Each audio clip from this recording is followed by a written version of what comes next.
ঠাকুর শ্রীরামকৃষ্ণ পরমহংসদেব এবং বীর সন্ন্যাসী স্বামী বিবেকানন্দর অমৃতবাণী শুনতে সাবস্ক্রাইব করুন আমাদের চ্যানেল আর বেল বাটনে ক্লিক করতে কিন্তু ভুলবেন না। জাতি ধর্ম নির্বিশেষে যিনি সকল মানুষের পরম গুরু, একান্ত আশ্রয়, যিনি জ্ঞান ও ভক্তির সাগর, তিনি শ্রী শ্রী রামকৃষ্ণ পরমহংস।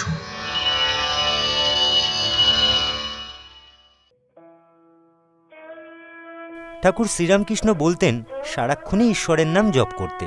সংসারী মানুষ যদি কাজের জন্য সর্বদা ঈশ্বরের নাম করতে না পারে, তাহলেও সন্ধ্যাবেলায় অবশ্যই ঠাকুরের উপাসনা করার কথা বলতেন তিনি বলতেন, যে যে কাজেই থাকো, সন্ধেবেলায় সব কাজ ফেলে তোমরা তাঁকে ডাকবে। অন্ধকারে ঈশ্বরকে বেশি করে মনে পড়ে। মুসলমানরা দেখো না, সব কাজ ফেলে ঠিক সময় নামাজটি পড়ে। তাহলে তোমরা কেন করবে না গো?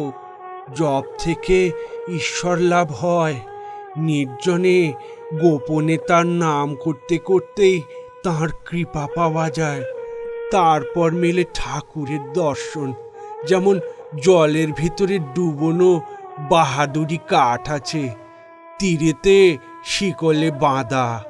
সেই শিকলের এক এক ধাপ ধরে ধরে গেলে শেষে বাহাদুরি কাঠকে স্পর্শ করা যায়। পুজোর চেয়ে জপ অনেক বড়, আর জপের চেয়ে ধ্যান বড়, আবার ধ্যানের চেয়ে পাপ বড়। তেমনি ভাবের চেয়ে মহাভাব বড়। চৈতন্যদেবের প্রেম হয়েছিল। প্রেম হলে ঈশ্বরকে বাঁধবার দড়ি পাওয়া যায় গো। আমি কিন্তু যার যা ভাব তার সেই ভাব রক্ষা করি। বৈষ্ণবকে বৈষ্ণবের ভাবটি রাখতে বলি, শাক্তকে শাক্তের ভাব।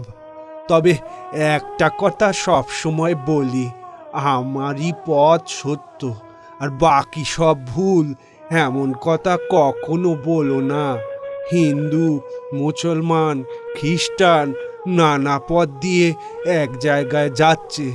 নিজের নিজের ভাব রক্ষা করে আন্তরিকভাবে ঈশ্বরকে ডাকলে ঠিক তাকে লাভ করা যাবে। ধরো কোনো একজন মা মাছ রেঁধেছে, কোনো ছেলেকে পোলাও রেঁধে দেয়। যার পেট ভালো নয় তাকে মাছের ঝোল করে দেয়।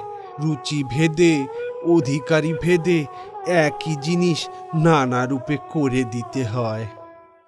ঠাকুর শ্রীরামকৃষ্ণ পরমহংসদেব এবং বীর সন্ন্যাসী স্বামী বিবেকানন্দর অমৃতবাণী শুনতে সাবস্ক্রাইব করুন আমাদের চ্যানেল আর বেল বাটনে ক্লিক করতে কিন্তু ভুলবেন না।